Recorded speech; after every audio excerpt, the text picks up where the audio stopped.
आणि वरदानही. पाऊस म्हणजे हाहाकार, पाऊस म्हणजे जीवनहानी. पाऊस म्हणजे तू स्वतःचं डिसिजन स्वतः घ्यायचं काय नाही, तू फक्त आम्हाला ऐकायचं. चल बघ सोशल मीडिया. मंडळी जर सिरियस होतोय, एक छोटसा ब्रेक घेऊया.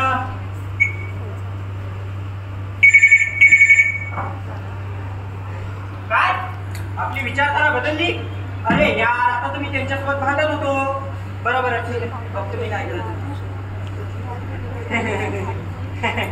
युती युती युती यु.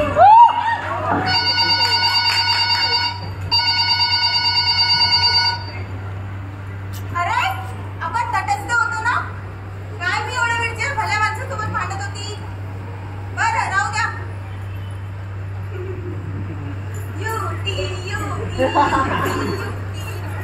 अहो ये विजय पावसे, आता आपलं कसं होणार? आपलं काय, हे लोक जसे म्हणते तसं आपल्याला नाचावं लागते.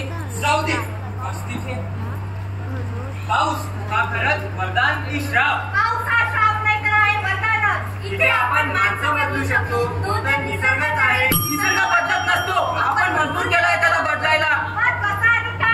नद्यांमध्ये कचरा, समुद्रांमध्ये कचरा, सगळीकडे कचरा कोणी फैलावला? जंगले कोणी तोडली, बंगले कोणाला हवे होते? मग रस्त्यांसाठी लाखो झाडांची कत्तल कोणी केली? म्हणजे निसर्ग गुन्हेगार का?